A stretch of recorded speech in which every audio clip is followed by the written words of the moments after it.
তো চলে এসেছি বাঁশবেড়িয়ার হংসেশ্বরী মন্দিরে। এখানে হংসেশ্বরী মন্দির কিন্তু খুবই জাগ্রত মন্দির আর খুব পুরনো মন্দির, অনেক দিনই পুরনো। কত বছর আমি দেখে বলবো, তা দেখা হয়নি, বাট এটা অনেক পুরনো আর প্রচণ্ড একটা ঐতিহ্য আছে আর খুব জাগ্রত মন্দির হংসেশ্বরী মন্দির এখানে। আর এই দিক দিয়ে আসার জায়গাগুলো তোমাদের বলে দেবো, কোন দিক দিয়ে আসতে হবে। বেসিক্যালি ব্যান্ডেল দিয়ে বা বাঁশবেড়িয়া নেমে ওদিক দিয়ে আসা যায়। আর যারা কলকাতা সাইডে থাকো তারা কিন্তু সিম্পল কল্যাণী বা কাঁচাপাড়া নেমে ওখান থেকে সিম্পল মানে টোটো বা অটো করে এদিকে আসা যায়, ঠিক আছে। সো চলো এখানে একবার দেখাই মন্দিরের চত্বরটা কেমন।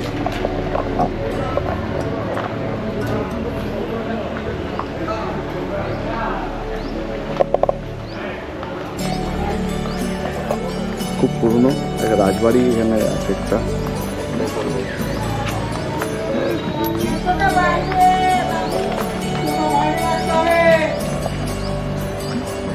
তো খুলে ঢুকতে হবে এখানে, তো বাইরে রাখতে হবে।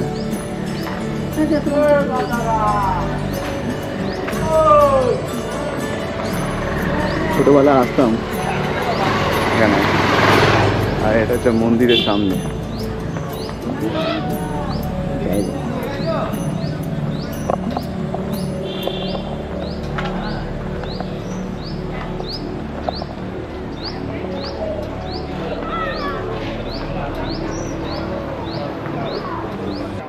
তো চলো বন্ধুরা, হংসেশ্বরী মন্দিরের সম্বন্ধে কিছু জেনে নিই, আর তার সঙ্গে সঙ্গে পাশে যেটা বাসুদেব মন্দির আছে তার সম্বন্ধে কিছু জেনে নিই। মন্দিরের ঐতিহ্য কিন্তু খুবই পুরনো, চলো জেনে নিই। হংসেশ্বরী মন্দিরটি কিছু অংশ পাথর এবং কিছু অংশ ইট দিয়ে তৈরি। এই রত্ন মন্দিরটি ত্রয়োদশ রত্ন পাঁচতলা মন্দিরের চারিদিকে সজ্জিত আছে। এই রত্নগুলি প্রচলিত খাজের পরিবর্তে শালকব এবং পদ্ম পাপড়ির কারুকার্যযুক্ত। পবিত্র গর্ভগৃহে একটি কাঠের হংসেশ্বরী মূর্তি স্থাপিত আছে। সাহিত্য দেবীর নাভি থেকে নির্গত বৃন্তযুক্ত পদ্মের উপর দেবী বসে আছে। রাজা নৃসিংহদেব 1799 খ্রিস্টাব্দে এই মন্দিরটি নির্মাণের কাজ শুরু করেন, কিন্তু 1802 খ্রিস্টাব্দে তার মৃত্যুতে এটি অসমাপ্ত থেকে যায়। তার বিধবা পত্নী রানী শঙ্করী দেবী 1814 সালে এর নির্মাণ কাজ শেষ করেন।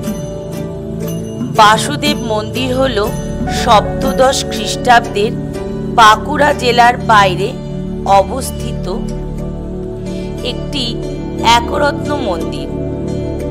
কুজ আকৃতি ছাদের চতুর্দিকে উন্মুক্ত খিলানযুক্ত।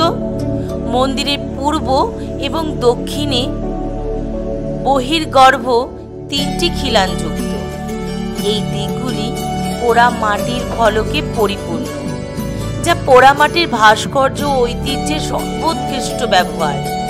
এই পোড়ামাটির ফলকে সামাজিক ও যুদ্ধের দৃশ্য, নৌকায় সিপাহী, কৃষ্ণের জীবনী, দেব দেবীর প্রতি ধর্ম বিশ্বাস, সন্ন্যাসী এবং ভিক্ষুক, বন্য জন্তু, রাম ও রাবণের যুদ্ধ ইত্যাদি দৃশ্য দেখানো হয়েছে।